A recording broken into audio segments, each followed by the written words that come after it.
मुगले को इसने टैक्स जो गिफ्ट विफ्ट जाते थे इस सब को उसने खत्म करा दिया और अनाउंस कर दिया by giving 20 crore rupees, by giving 20, तो इसने 20 करोड़ रुपए दे दिए।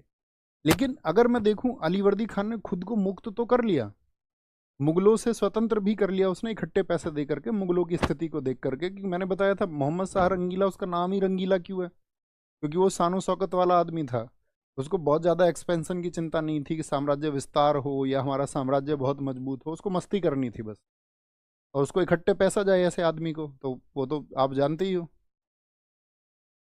मौज मस्ती करने वाले आदमी को तो पैसा चाहिए इकट्ठा, उसको काम वाम से मतलब नहीं होता कि भैया हमको तो इकट्ठा पैसा दे दो।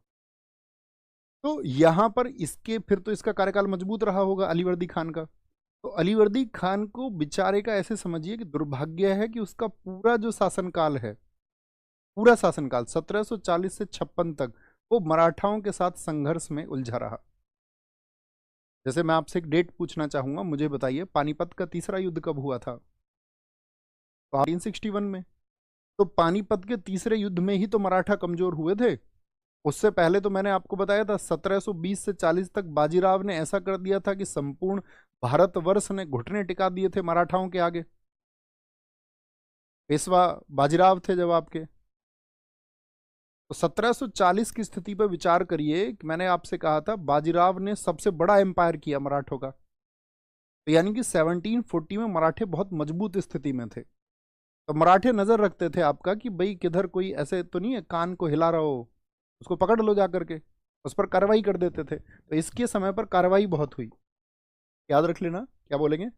इसके समय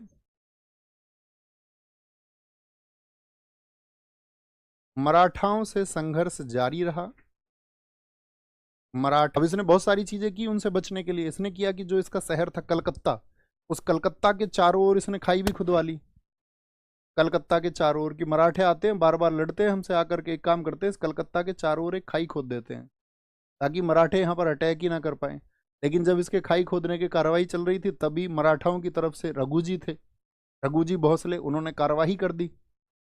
आपको याद हो तो मैंने कहा था पानीपत के तीसरे युद्ध में मराठा कभी नहीं हारते अगर रघुजी उनकी तरफ से कार्रवाई करते। जबरदस्त कमांडर थे। उसने मराठाओं से संधि की, मराठाओं से उन्हें दे दिया, और साथ में और क्या दिया इसने? 12 लाख रुपए वार्षिक। आप सबको पता होना चाहिए जो मराठे थे तो वो दो टैक्स लेते थे। कौन से दो टैक्स थे उनके? एक तो चौथ था और एक सरदेशमुखी था। तो अपने जो नजदीकी क्षेत्र तो 1/10 उत्पादन का, और नहीं तो चौथ 1/4। तो इसका जो 12 लाख रुपए वार्षिक चौथ के रूप में, वार्षिक चौथ कर लिया। दो चीजें हो गई, क्या बोलेंगे? अलीवर्दी खान ने क्या कर लिया आपका? There there will a treaty signed between Alivardi Khan and Marathas and Orissa transferred to the Marathas by Alivardi Khan, and he takes a promise to give 12 lakh as chauth tax. उसने 12 लाख रुपए चौथ के रूप में देना स्वीकार किया।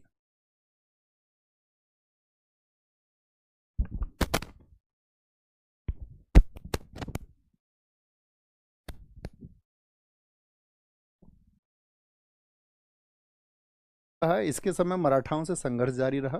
इसने कलकत्ता के चारों तरफ एक खाई भी खुदवाई, लेकिन रघुजी भोंसले ने वहां पर कार्यवाही करके उससे एक संधि की। ये भी इतना मजबूर हो गया, इसने कहा भाई साहब ले लो क्या चाहते हो। तो उन्होंने कहा उड़ीसा दे दो और साथ में 12 लाख रुपए दोगे एज ए चौथ टैक्स। उसने एक्सेप्ट कर लिया कि ठीक है, ओके। देखो टॉपिक को छोड़ नहीं सकते क्योंकि बड़ा टॉपिक है। अब मैं ये बोलूँ आपसे कि इसको मैं मंडे को कराऊंगा, फिर तो चीज़ें ज़्यादा डिले होती है। ओके, थोड़ा सा कॉम्प्रोमाइज़ कर लेना।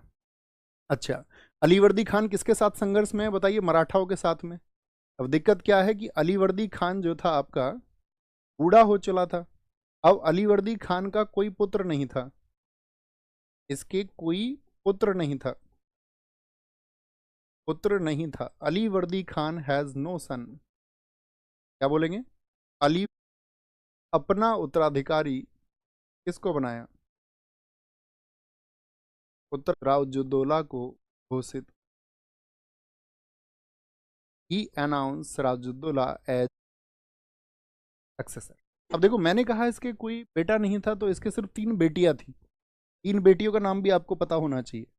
कौन कौन सी 3 बेटी थी इसकी? थी एक बेटी महरुन्निसा, 3 बेटी की अगर हम बात करें। एक बेटी थी इसकी महरुन्निसा, जिसको घसीटी बेगम के नाम से जाना जाते हैं। महरुन्निसा, इसको बोला जाता है घसीटी बेगम। इसके भी अपना कोई बेटा नहीं था, लेकिन इसने अपनी बहन से सिराजुद्दौला के छोटे भाई को आपका दत्तक, मतलब गोद ले रखा था उसको। इसका दत्तक पुत्र था ये। इसके दत्तक पुत्र का नाम था मुरादुद्दौला। क्या बोलेंगे? मुराउद्दौला, मुराउद्दौला। दूसरी बेटी का नाम था इसकी का आपका मैमुना बेगम, मैमुना बेगम। और मैमुना बेगम जो थी, इसका बेटा था शौकतगंज। तो ये अपने बेटे को चाहती थी कि भाई मैं उत्तराधिकारी, मेरे बेटे को भी बनाया जाए, सिराजुद्दौला ही क्यों। और तीसरी बेटी जो सबसे छोटी थी, उसका नाम है अमीना बेगम, अमीना बेगम। और इसका जो बेटा है वो था सिराजुद्दौला। कौन था इसका बेटा? सिराजुद्दौला। अब एक बात बताओ, जब सिराजुद्दौला को इसने अपना उत्तराधिकारी घोषित किया होगा, तो बाकी की 2 पुत्रियों को ये खराब लगा होगा, उनको ईर्ष्या। ठीक है, देखो साथी, जिन साथियों को दिक्कत हो रही है वो बाद में कर लेना। हम बेटे को, अमीना बेगम के बेटे को, सिराजुद्दौला को उसने उत्तराधिकारी घोषित किया।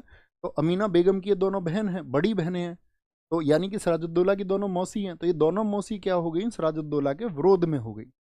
इसके विरोध में आएंगी, सिराजुद्दौला के विरोध में, हाँ या ना? आएंगी विरोध में, लिखें यस और नो। तो 5वां नवाब बना आपका सिराजुद्दौला, सिराजुद्दौला। और ये कौन है? अलीवर्दी खान का नातिन हो गया, यानी कि बेटी का पुत्र हो गया ना। इसके नाना थे अलीवर्दी खान। अब इसके नाना इसको बहुत कुछ सिखा के गए। 1756 से 57, सिराजुद्दौला बहुत इंपॉर्टेंट है इसके समय पर। और सिराजुद्दौला के जो खिलाफ लोग हुए, उनका क्या क्या नाम है? एक तो उसके खिलाफ कौन हो गई? घसीटी बेगम, घसीटी बेगम, घसीटी बेगम। एक उसके खिलाफ हो गई मैमुना बेगम, मैमुना बेगम। या मैमुना बेगम क्या, आप ये लिखिए शौकतगंज जाता था, शौकतगंज चाहता था नवाब बनना, तो शौकतगंज इसके खिलाफ हो गया। और जो यहाँ पर सेठ लोग हैं, वो राजनीति में एक्टिव रहते ही थे। जगत सेठ, क्यों भैया सेठ लोग ये विपक्ष में ही क्यों पहुंच जाते थे? क्योंकि कारण था, जो सिराजुद्दौला था वो थोड़ा क्रूर व्यवहार का था। जगत सेठ हो गया, अमी चंद्र हो गया, राय दुर्लभ हो गया, राय दुर्लभ। और एक व्यक्ति था मीर जाफर। ये स्थिति इस समय आपको समझनी पड़ेगी। मीर जाफर, मीर जाफर से ही शुरू करते हैं। मीर जाफर अलीवर्दी खान, यानी कि जो सिराजुद्दौला का नाना है, ये आपका अलीवर्दी का जीजा है। कौन है? ये था अलीवर्दी का जीजा। और अलीवर्दी के समय पर इसको मीर बख्शी का पद मिला हुआ था। मीर बख्शी आप जानते हैं, सेना में सबसे बड़ा पद हुआ करता था। हम सब करके बताओ, मीर बख्शी जानते हैं आप?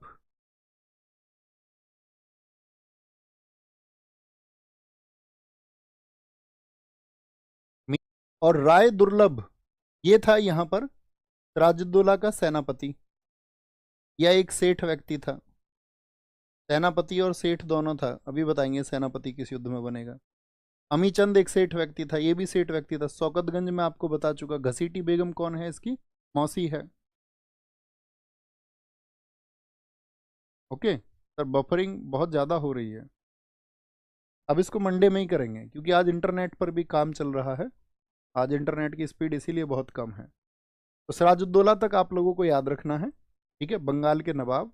और कल हम पढ़ेंगे आपका सिराजुद्दौला और संघर्ष 1756 से लेकर के 57 तक, 1756 से 57। अगर मैं आपसे पूछूं सिर्फ एक बात, जैसे रीजनिंग में भी आप पढ़ते हो रिलेशन को, मुझे बताइए कि सिराजुद्दौला का अलीवर्दी खान के साथ में क्या संबंध था?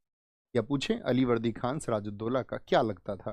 तो आप कहेंगे अलीवर्दी खान सिराजुद्दौला का आपका नाना था, और उस नाना ने इसको बहुत सारी चीज़ें सिखाई, बहुत सारी सीख दी। उन सबको हमको समझना है। हम सबको पता है सिराजुद्दौला के विपक्ष में घसीटी बेगम हो गई थी, राय दुर्लभ हो गया था, उस समय के सेठ इसके विरोध में थे, इसकी एक मौसी का लड़का मैमुना बेगम का लड़का शौकतगंज इसके विरोध में हो गया था। अलीवर्दी खान का जो आपका जीजा था मीर जाफर, उसको भी साथी मीर बख्शी के पद से इसने हटा दिया था, तो वह भी विरोध में हो गया था। तो इसके खिलाफ में एक अपोजिशन था। पुरानी एक घटना पर विचार डालेंगे, और पुरानी घटना क्या होगी वो देखना है। इन दिनों की स्थिति क्या थी 1756 की भारत की, ये बताइए। मैंने आपको बताया था अंग्रेज और फ्रांसीसियों के बीच में कितने कर्नाटक युद्ध हुए। कर्नाटक युद्ध हुआ, जिसमें पहला हुआ 1746 से 1748, और दूसरा हुआ था 1749 से 1754, और तीसरा हुआ था 1756 से 1763। तो जिस समय पर आपका सिराजुद्दौला गद्दी पर बैठा, तो क्या ये वही समय है जब आपका अंग्रेज और फ्रांसीसियों के बीच कर्नाटक में संघर्ष चल रहा था? तो आप कहेंगे हाँ जी ये वही समय है। तो इस समय को देखते हुए, हमको बहुत सारी चीज़ें चल रहा था। इस समय तीसरा कर्नाटक युद्ध शुरू हो चुका था। तीसरा कर्नाटक युद्ध, थर्ड कर्नाटक वॉर। इस समय तीसरा कर्नाटक युद्ध, शॉर्ट पॉइंट लिखा करो, बहुत छोटे से बिंदु में लिखा करो। तीसरा कर्नाटक युद्ध था। एक क्या है, इसके जो नाना थे, नाना कौन है? अलीवर्दी खान। नाना अलीवर्दी खान की नसीहत को थी, ये पॉइंट भी हमको देखना है, इससे कई बार एग्जाम में क्वेश्चन पूछे। नाना अलीवर्दी खान की नसीहत, उस नाना ने अपने इस, अगर मैं पूछूं दोहित्र या देवता जिसको हम कहते हैं, बेटी के पुत्र को, तो सिराजुद्दौला को सीख दी और शिक्षा दी। उसने कहा कि ये जो यूरोपियन है ना, ये मधुमक्खी हैं, अगर इनको छेड़ेंगे तो ये काटेंगे, अगर आप इनको नहीं छेड़ेंगे तो ये आपको शहद देंगे। बात समझ गई? ये किसका स्टेटमेंट था? अलीवर्दी खान का। क्या स्टेटमेंट था? इसने यूरोपियों की तुलना मधुमक्खी से की। कौन सा बंगाल का नवाब था? ने यूरोपियों की तुलना मधुमक्खी से की, मधुमक्खियों से। कंपैरिजन ऑफ बीज विद यूरोपियंस, मधुमक्खियों से की कि भाई इनको ना छेड़ा जाए। भाई ऐसे मधुमक्खी का सिद्धांत, आप उसको नहीं छेड़ोगे तो शहद देगी, और अगर छेड़ दोगे जाकर तो काट लेगी। ठीक है भैया, आवाज में आज दिक्कत है थोड़ी सी, एक बार थम्स अप करके बताएं क्या आवाज में कोई दिक्कत है। और थोड़ा बहुत तो तीसरी चीज क्या थी? शौकतगंज। देखिए अपने नोट्स में शौकतगंज कौन था, बताइए शौकतगंज कौन था? तो शौकतगंज इसकी मौसी का लड़का है। तो शौकतगंज अंग्रेजों से पत्राचार करता था, यानी इसका विरोधी व्यक्ति अंग्रेजों से एक कम्युनिकेशन कर रहा था, अंग्रेजों से एक कम्युनिकेशन कर रहा था, यानी कि एक वार्तालाप वो करता था, उनसे बातचीत करता था। ठीक है। चौथी चीज क्या है कि जब सिराजुद्दौला गद्दी पर बैठा, तो जो फ्रांसीसी थे उन्होंने गिफ्ट वगैरह भेजे सिराजुद्दौला को। भाई साहब आप गद्दी पर बैठ रहे हैं, तो ये हमारी तरफ से, फ्रांसीसियों की तरफ से आपके लिए गिफ्ट है, क्योंकि बंगाल में सब बिजनेस करते थे। लेकिन अंग्रेजों ने कोई भी गिफ्ट सिराजुद्दौला को जब वो गद्दी पर बैठा तो नहीं भेजा, यानी कि उसको कोई अंग्रेजों ने गिफ्ट दिया, यस और नो? तो आप कहेंगे अंग्रेजों ने उसको उस समय बोलते थे नजराना, तोहफे वगैरह को नजराना नहीं भेजा। ये मैं आपको कारण इसलिए बता रहा हूँ कि क्यों वो इन अंग्रेजों से नफरत करने लगा। अंग्रेजों ने नजराना नहीं भेजा। तीसरी चीज मुझे बताइए, अंग्रेजों को जो दस्तक जारी किया था वो किस मुगल सम्राट ने जारी किया था? 1717 में फर्रुखसियर ने, आप सबको पता होगा कि एक दस्तक जारी कर दिया, ये लोग क्या है बंगाल, बिहार, उड़ीसा के क्षेत्र में अपना व्यापार कर सकते हैं। और उसी दस्तक का फायदा इन दिनों में अंग्रेजों ने उठाया। तो कितने रुपए का दस्तक था, कितने रुपए में व्यापार कर सकते थे? तो आप कहेंगे भैया 3000 रुपए में। तो अंग्रेजों ने क्या किया कि भारतीयों को अपनी तरफ लाना शुरू किया। अब देखो भारतीयों के लिए तो दस्तक था नहीं, वो तो ईस्ट इंडिया कंपनी के लिए था। तो वो क्या करते थे, अंग्रेज अपने दस्तक को भारतीय व्यापारियों को बेच देते थे कि भारतीय व्यापारियों को फायदा मिलेगा, तो भारत के जो व्यापारी हैं वो अंग्रेजों के पक्ष में आएंगे।